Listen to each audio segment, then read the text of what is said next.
Welcome to Wayne's Old Time Radio Page channel. I'm Wayne, your host. These programs are brought to you by support of our listeners. You can give your support at Patreon or PayPal, either one. There's clickable links in the description below. Thanks for your support and enjoy the shows.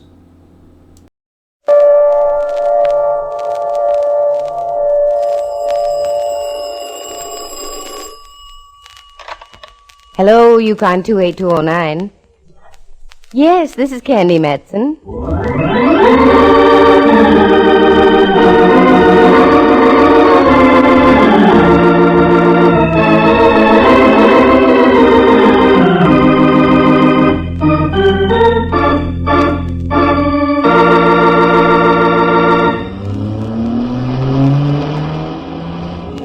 I do declare, Candy, this is a madder dash than the one made by Paul Revere. Look out for that man. I see him, Rembrandt. I know it, you know it, but does he? What's the reason for this wild scramble, girl? I started to explain, Ducky. Look at that car up ahead about a block. Yes, it's a police car. That's right. And do you know who's driving? Lieutenant Ray Mallard, that's who. Whom? So Mallard's driving. There's no reason to get yourself such a snit. I imagine the lad's driven before. I'm not worried about the mechanical aspects of placing a car in motion and guiding it to a predetermined terminal. It's the reason behind it that bothers me. What's that reason being what? I don't know what the reason is, and that's the rub. For days, Mallard's been avoiding me like the plague. I call him on the phone, all I get are muffled sentences. Nothing makes sense. Last night I waited in front of the Hall of Justice and followed him when he left. And where did he lead you, dear?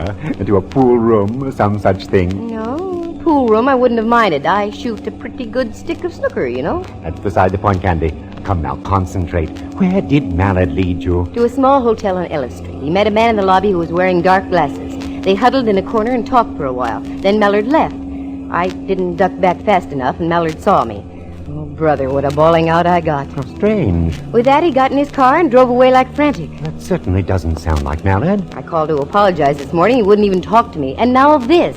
He never drives a squad car unless it's absolutely necessary. Now you've got me curious. Something must be up. You're darn tootin', and I want in on it. Yes. Who does Mallard think he is, keeping things from us like this? Oh, he's stopping. I'd better hold it up right here. He's getting out, Candy. So I see. Look, he's waving up at the middle flat. Do you see anyone in the window up there, Ducky? Yes, a man. I can't quite make out his features, though. Yes, he's waving back. What's Mallard doing now? Going up the stairs and in. How do you like that? Rather delicious, isn't it? Oh, I squirm with intrigue. Well, I squirm, too. Come on, Rembrandt, squirm out of the car. This is one time I don't mind doing a shadow job strictly for free.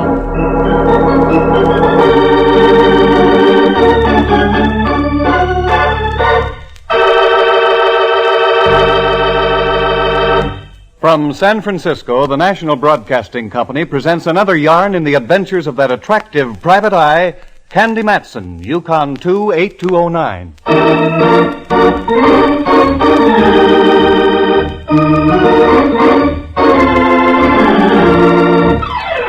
I knew there was something wrong 3 days before. Whenever I walk into Mallard's office in the Hall of Justice, where he lieutenants for the San Francisco homicide, and all I get out of the big guy is an ugh, something's foul in Dixie. You can play that in any key you like.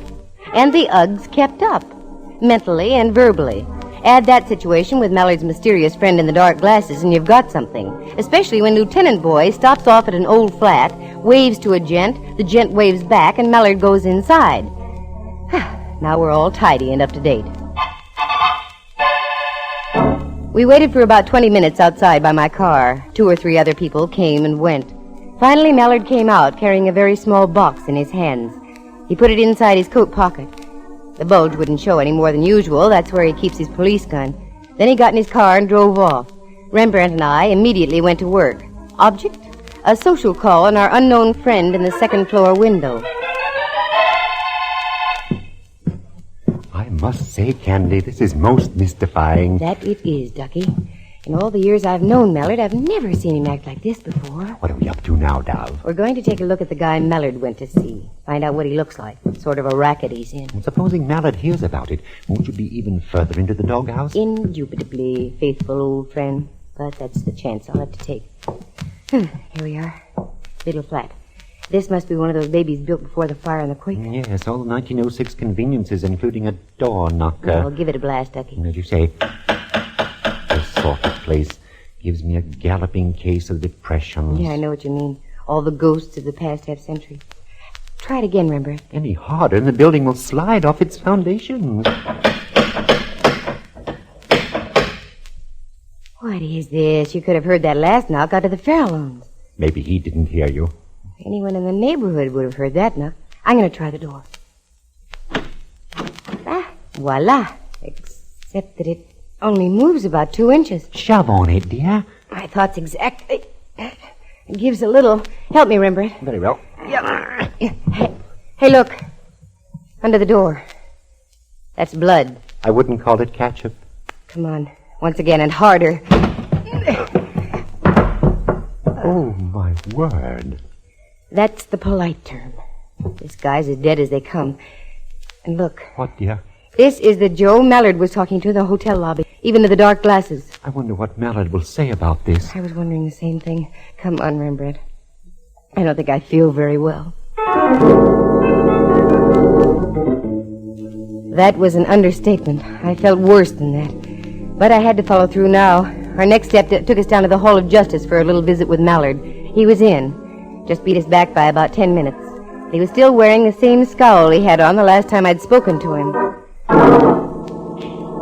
You still mad at me, Mallard? No, I'm mad at myself. Did you stub your toe somewhere along the line, Minion? Is that it? No, but I'm about to. What do you mean by that, Footflat? You'll find out. And it's all your fault, too. You mean about last night, my following you? No, that was a dirty trick, but I forgive you. It isn't that. Then what is it? Yes, for goodness sake, stop sounding like a threepenny thrill book. I'll say what I have to say in my own good time, and nobody can force me to do otherwise. I've got news for you, Junior. The police can make you talk. The police? What kind of triple talk is this? We followed you out to that flat just now. We saw everything. What? Oh, the underhanded... So, you know. Yes, but why did you do it, Mallard? Because I'm a fool. Just a plain fool, and I ought to have my head examined. Also, the poor fellow you left out there. He needs his head examined, too. He sure does. It's got a hole in it about the size a .45 slug would make. Wait a minute. What are you talking about? Don't you know? I thought I did. Now I don't think so. Now, come on, quick. What's this hole in the head routine? He's serious, Candy. I really think he is. Darn right I'm serious. Come on, spill. Okay. I'll tell it to you like you don't know. We followed you out there. You wave up to the second story. Man looks out the window and waves back. Check. You go inside. We wait 20 minutes further away. You come out with a small object in your hands. You put said object in the inside coat pocket. Good report. Most efficient. You drive off. We go up to pay a visit. The host wasn't willing. He'd been shot to death. What? Oh, brother. And you thought I'd done it? Well?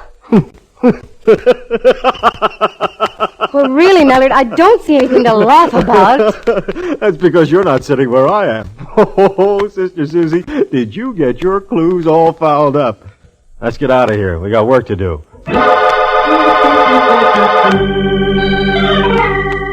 My mental reflexes climbed on a merry-go-round and whirled gaily for several moments. I was really confused. I didn't have time to do much about it because Mallard whisked us back to the flat.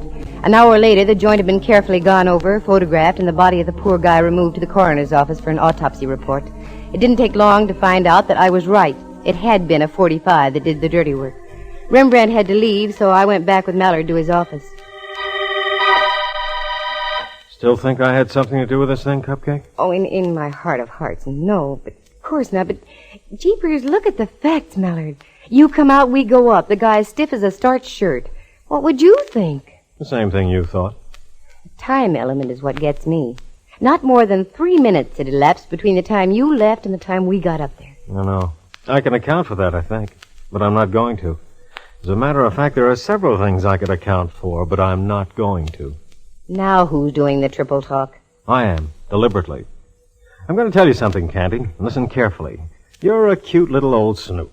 You've snooped your way into the middle of this thing, and I'm going to toss it right into your lap and let you snoop your way out. And when you come up with the right answers, you're going to get the shock of your life. I am, he. I think so. At least it was quite a shock to me. You mean you've got the solution to this deal already? Part of it. You're a much smarter Footflat than I thought you were. I don't know who killed the guy, if that's what you mean. I take it back, then.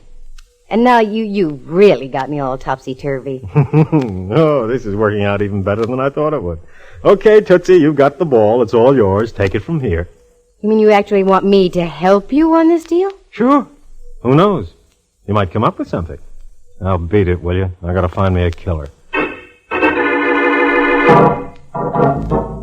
I was so puzzled by then that I wanted to rap the guy over his head. I fought off the impulse and left. If he gave me carte blanche on the killing, I was going to take advantage of it, if for no other reason than to prove I was right and Mallard wasn't the joker who did it. There's only one place to start, back at the flat where the guy had been done in. The cops had gone, so I did some question work. The landlady lived in the flat below. No, she didn't know the man. A gal named Jennifer Shirley had leased the middle flat for the past 5 years. I swung a deal with the landlady, got the key to same, not the landlady, the flat, and moved in. I had a good night's sleep and waited all the next day. Nothing. The odd thing about the deal was the fact that the cops hadn't been back. They usually return for a double check. So the next night I hit the sack again. About midnight, my dreams of a vine-covered cottage in the country with Mallard were rudely shattered by a sound. The sound of a key in the lock of the door.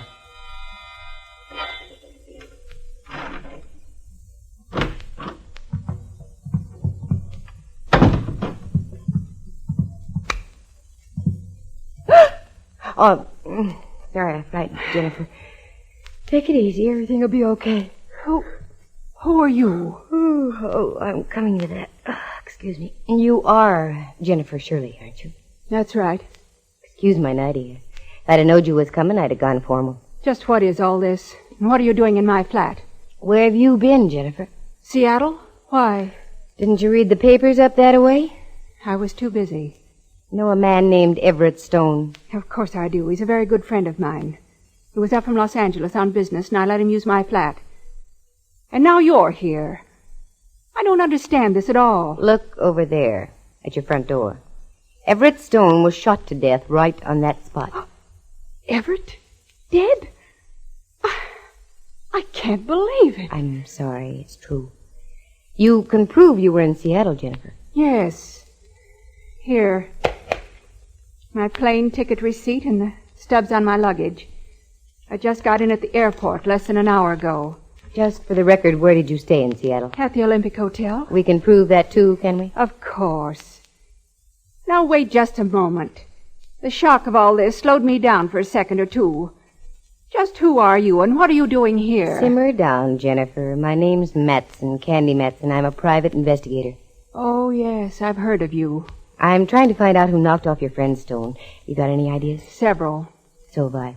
One being this. Does everyone around here wear dark glasses? You've got a pair on, too. Same kind Everett Stone was wearing. Here, have a cigarette. Thanks. Got something you want to tell, Jennifer? Yes, I do. The dark glasses are standard equipment for the type of work we're in. And what would that be? We're gem dealers, precious stones. Whenever we have a valuable piece of property in our possession, we're required by bond to wear these dark glasses. A disguise, so to speak? That's right. When Everett arrived from Los Angeles, he had with him the Cape Hatteras diamond. You've heard of it? Who hasn't? Worth about $500,000. That's right. He was on his way to Seattle to show it to a prospective buyer. The first night here, Everett appeared on a television show to display the diamond. And as he left, he knew he was being followed. He called me and asked me if we could make a switch. Wanted to know if I'd take the diamond on up to Seattle and try to make the sale. And he'd stay here, is that right? Right. It was a good switch, except that Everett got himself knocked off for his trouble. Have you got the diamond with you? Right here, in my purse. Look. What a little beauty. And not so little at that. No. Oh, it's the most gorgeous thing I've ever seen. And you just carry it around in your purse like that? Certainly. Who'd think to look in a woman's purse? Yeah, you've got a point. Lipstick, mascara, streetcar tokens, loose change, but not a $500,000 rock. Did Everett say what the man looked like, Jennifer, the one who was following? Yes. He wrote a complete description for me. Have you got it? Also in my purse. Here. Yikes. Miss Matson, you're white as a sheet. What's wrong? Plenty's wrong. This describes a certain Lieutenant Ray Mallard to a T.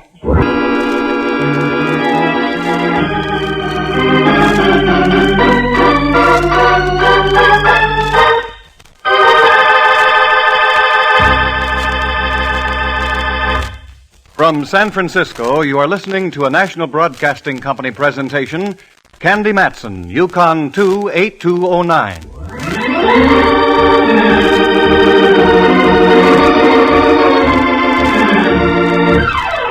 I slipped out of my nightie, slipped into my street clothes, slipped Jennifer a wet-fish handshake, slipped out the door, slipped into my car, and slipped home to my penthouse on Telegraph Hill, and from there I kept right on slipping. That description was Mallard's beyond all doubt.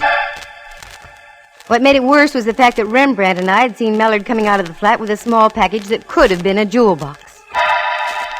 I didn't sleep much that night, and that's for sure. In the morning, I put myself together as best I could and once again made the dismal journey down to the Hall of Justice and into Mallard's office. How you doing, Cupcake? Not too well. I have some rather unpleasant news. Such as like what? Mallard Everett Stone was a gem broker. Good for you. You've got clue number 1. You knew that? Don't be ridiculous, Candy. That came out of McGuffey's reader. Number 2. He had the Cape Hatteras diamond with him when he arrived from Los Angeles. Atta girl, you're getting warm. He switched the rock to a gal named Jennifer Shirley. She took the diamond on up to Seattle because Everett thought he was being tailed. Hey, you're getting better and better. What's next? You mean none of this is news to you? Old hat so far. Well, maybe this won't be old hat. Everett wrote a description of the guy he thought was following him. He gave it to Jennifer. It's you right on the nose, Mallard boy. What? It's you, including the little mole you have behind your right ear. You don't look so good, Mallard, dear. Don't you think you ought to tell me what it's all about? Maybe I'd better. I can't for the life of me figure out. Wait a minute. Sure. Of course. You had me worried there for a minute, Cupcake. Doggone, what is this, Mallard? I'm getting mad. You'll find out. Oh, I'll find out. But when will I find out? Ooh, saved by the bell. Excuse me a minute. Detective Matson. Oh, sure. Lieutenant Mallard, homicide. Lieutenant, this is Sergeant O'Flaherty down on radio. We just got a report from Prowl Car 36. Yeah, O'Flaherty. There's been a dame killed out in that same flat, name of Jennifer Shirley.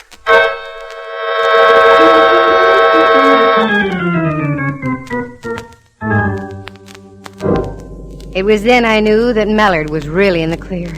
The phone dropped out of his hands and he looked as if he'd been slugged with a belaying pin. Mallard had work to do, so I left. Only this time I didn't go back to the flat. I have, tenderloin connections. So putting 2 and 2 together, I started making the rounds down around Turk Street. Turk, Ellis, Eddie, the whole section where the Easy Street boys hang out. I came up with nothing. Nothing until I stumbled into a little bar near Eddy Street on Leavenworth. I came face to face with an old acquaintance of mine. Name of, Montgomery the Mole.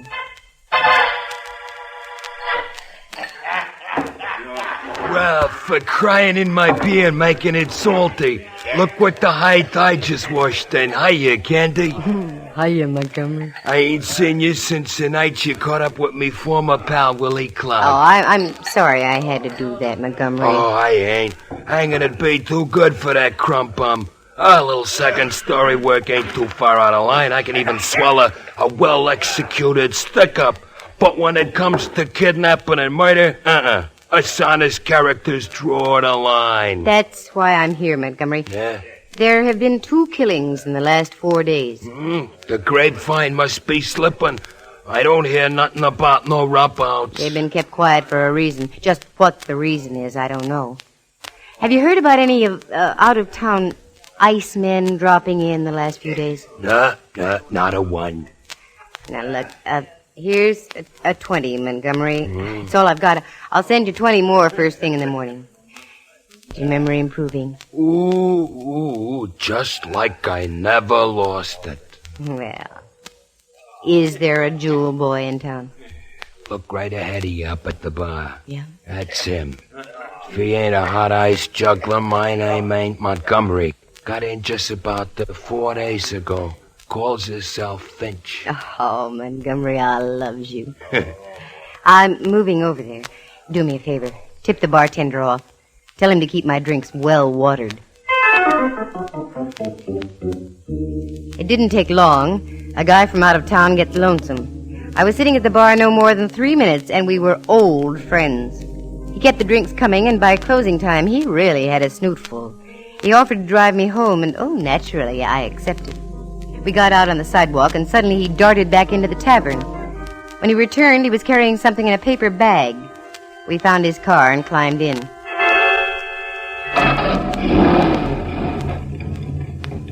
Don't you think you ought to let me drive, Mr. Finch? No. Quite a few. I can handle this little old car. I'm sort of stranger here. You'll have to tell me which way to go. Oh, sure. You go straight up Leavenworth here, and then you turn right on Bush. I'll direct you after that. Okie doke. Oh, you sing real pretty. When did you say you got into town, Mr. Finch? About 4 days ago. Let's see. Yeah, that's right. What sort of business are you in? Business? I'm in no business. Retired, sorta. Oh. Got lots of money. Get lots more, too. Hey, look out for that bag. Oh, I'm sorry. How clumsy of me. Why, it's a purse. Why, Mr. Finch. Put it back. It's a present for my sister in Riverside. Oh, how thoughtful. Turn left on Kearny Street, will you? Sure. Then when you get to Washington, turn right 1 block to Montgomery Street. It's right on the corner. Would you care to come up for a nightcap, Mr. Finch? Hey, now, that sounds like a very good idea. Sure. Nightcap. Yeah. The corner of Washington and Montgomery is just half a block from Mallard's office in the Hall of Justice. With any luck, I could do a bloodless turnover to Lieutenant Boy. I reached down by my side, got my .32 out of my purse, and held it under my coat. We arrived at our destination, and Finch helped me get out of the car. There was only one pale light to illuminate the street, which was just what I wanted. There you are. You go ahead a little way, Mr. Finch. There seems to be something wrong with one of my heels. Oh, sure.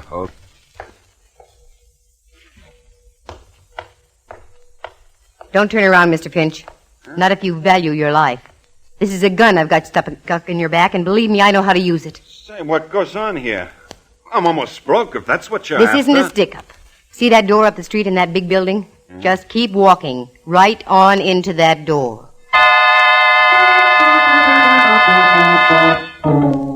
He started walking, and I hung back a few paces. I didn't want to lose this baby. He was too good. Because that purse he had in the paper bag was the one owned by Jennifer Shirley. I'd never be able to forget that purse. It contained the Cape Hatteras diamond. I marched him into Mallard's office, and Mallard was in. I gave him the full scoop, and in less than half an hour, we had one sad Finch behind locked bars with the promise of a full written confession of 2 killings and 1 diamond theft. I had never seen anything fall into place so easily. A few minutes after we returned to Mallard's office from putting Finch into his ungilded cage, there was a knock on Mallard's door. Come in. Is I, Gumshoe? What on earth did you call me for at this hour of the night or morning? Yeah, come on in, Rembrandt. This ought to be fun. Oh, you too? Yeah. Why aren't you home getting your beauty rest? Oh, we just wound up a couple of killings, dear. Those of Everett Stone's and Jennifer Shirley's. Well, bully for you. And I had nothing to do with it. Candy did it all. I left her strictly alone, and she came through like a trooper. There's only one little thing she's overlooked. When she comes up with that, she'll have solved her best and last case. Last case? What are you talking about, Mallard? Captain Mallard, this is Riley on the top deck. Captain? What is this? Yeah, Riley.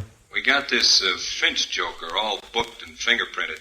He's in the Lysol dip now, then we'll tuck him into Betty Bye for the night. Good. We're changing shifts now. Anything else you want from me? No, Riley, you can knock off. Fine, Captain. Oh, and all the boys up here send down congratulations. Oh, thanks, Riley. See you tomorrow. You? A captain, Mallard? Well, that's right. Well, by Jove, I think that's splendid. Congratulations, Minion. Well, thanks, Rembrandt. Oh, I'm getting dizzy again. He's a captain. And what's this stuff about my best and last case? Give out here, Mallard boy. Doggone it, you're missing the most important clue in this whole case. Now, let's review it. Go ahead, girl. I'm bursting me buttons. Okay. I first get suspicious when you turn grumpy on me, Mallard. That's when I was wrestling with myself over a decision. That's right. Then you meet the stone guy in a small hotel on Ellis Street. Well, we had business. That's where he wanted to meet me. Then you go out to those flats. You wave, he waves, you go in. When you come out, you're carrying something. We go up, Stone is dead. Later, I meet Jennifer Shirley. She shows me the Cape Hatteras diamond. But she also shows me something else. A description written by Stone, a description fitting you exactly. Here. Look what was in Jennifer's purse, along with the diamond. What?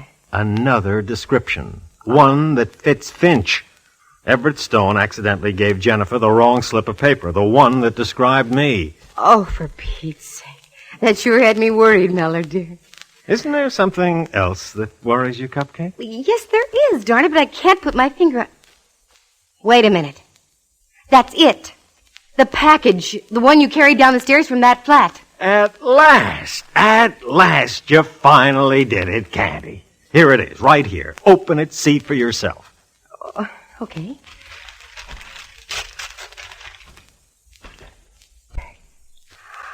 Mallard, it's beautiful. What a lovely ring. Did you steal this from Everett Stone? Sure did. The price he gave me made it a first-class deal. Why don't you try it on? Ooh, I'd love to. Oh, I don't think you're putting it on the right finger, Candy. Which finger do you mean, Mallard? Third finger, left hand. Oh, you don't mean that... Mallard, tell me. I want you to be my wife, Candy, dear.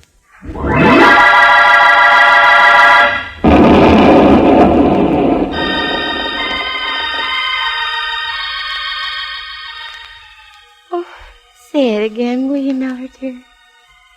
This is only another one of those fool dreams of mine, I'm sure. It's not a dream, Cupcake. I mean it. More than I've ever meant anything in my life. Will you marry me, Candy? You big idiot. You don't need the answer to that. I wasn't asking you. Oh, yes, I'll marry you. Captain, dear.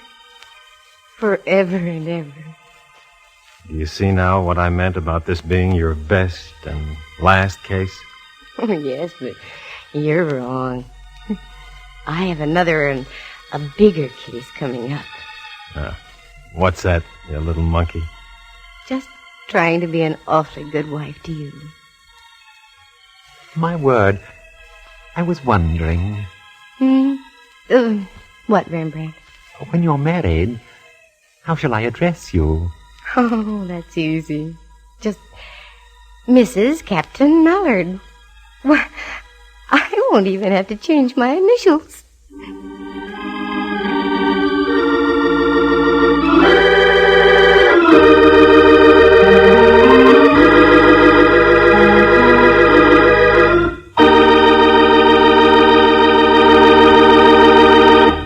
For excitement and adventure and romance, just dial... Mallard, Mrs. Captain Ray. Yukon 282. Oh, that won't be my phone number. Gee, I'm so confused, I don't know what I'm saying.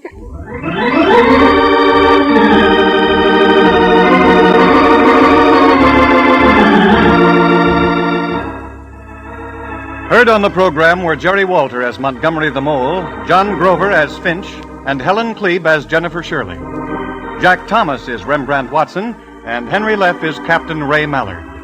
The program stars Natalie Masters as Candy and is written and directed by Monty Masters. Sound effects are created by Bill Brownell, and Eloise Rowan is heard at the organ. Our engineer was Phil Ryder. The characters in the story were entirely fictitious. Any resemblance to actual people or names is purely coincidental. The program came to you from San Francisco, and this is Bud Heide speaking.